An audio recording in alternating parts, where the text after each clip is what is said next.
Some mysteries hide in the dark, others build a home there. What you're about to hear isn't just a crime, or a disappearance, or a haunting. It's a place where all three blur together, and the truth waits in the shadows. The footsteps approached slowly, measured, unhurried, echoing through the watcher's chamber like a heartbeat. Investigators froze, lights off, listening. 2 sets of steps. One heavy, deliberate. The watcher. One lighter, hesitant. The unknown woman. The team braced for a confrontation, but the footsteps stopped just beyond the lantern's glow, and a voice spoke, a man's voice. Calm, cold, almost polite. "You shouldn't have come down here."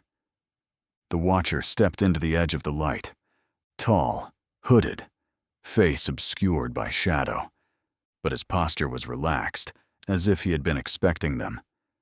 Behind him stood a woman, barefoot, dirty, shaking. Her hair hung over her face, but her frame was unmistakable. Small, thin, exhausted. The team whispered her name, Maya. But the woman didn't respond. She didn't look up. She didn't move. She simply stood behind the watcher like a shadow. The watcher raised a hand, not threatening, almost gentle. "She's not ready to leave." The woman flinched at the sound of his voice, but she didn't run, didn't cry out, didn't reach for the investigators. She only whispered, "Don't follow him." The same words from the phone call, the same voice, but something was wrong. Her voice was hoarse, weak, like someone who hadn't spoken freely in days, or years. The watcher stepped closer, still calm, still composed. "You think I take people," he said, "but I only keep the ones who follow the signs." He gestured to the walls, covered in symbols, arrows, maps.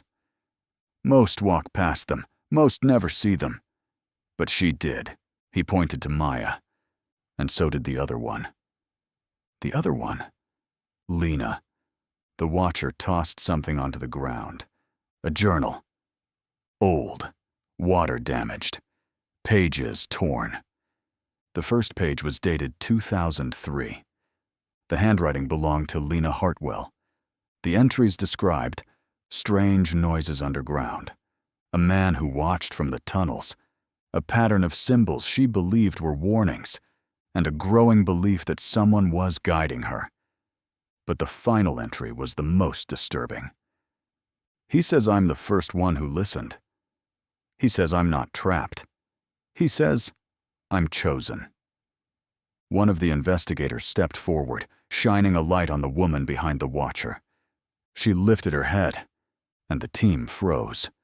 It wasn't Maya. It was Lena Hartwell, alive. Older, thinner, eyes sunken, but unmistakably Lena. She whispered, "He won't let her leave." The team asked where Maya was. Lena pointed deeper into the tunnels.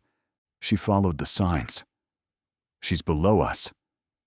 The watcher stepped between Lena and the investigators. "She's not ready," he said. "She's still learning the paths." He took a step closer. "You don't understand this place. You don't understand what she found." He pointed upward, toward the surface. "Up there, you search. Down here, we survive."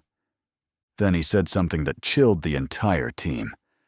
"She came to me, not the other way around." Before investigators could respond, a sound echoed from the far end of the chamber. A metallic clang, then footsteps, running, fast. Someone was approaching. The watcher turned sharply. For the first time, he looked unsettled. "She's not supposed to be here." Lena whispered. She found the wrong path. The footsteps grew louder, closer. Then a voice echoed through the tunnel. "Help!" A woman's voice, Maya's voice. The watcher bolted toward the sound. Lena grabbed an investigator's arm. Don't follow him. Follow the signs." She pointed to a symbol on the wall, a triangle inside a circle inside a square. The symbol from the map, the symbol of the descent. The team split. Half followed the Watcher, half followed Lena's symbol. The tunnels shook with the sound of running. Maya screamed again. Closer now, desperate. "Please!" The team following the symbol reached a narrow passage. At the end of it, illuminated by a flickering lantern, was a figure. A woman. Barefoot. Soaked in sweat. Breathing hard. She turned toward the investigators. Her face was pale, her eyes wide. It was Maya, alive. She whispered, "He's not the only one down here." Then, behind her, another voice echoed. A man's voice. Not the Watcher. Someone else. She wasn't supposed to find that tunnel. The investigators realized the truth. There wasn't one Watcher. There were two. One who guided. One who hunted. One who kept Lena alive. One who chased Maya. One who built the symbols. One who erased them. And the second one, for the hunter, was now standing behind Maya, breathing, waiting. If this story unsettled you, subscribe and stay close. What comes next goes deeper.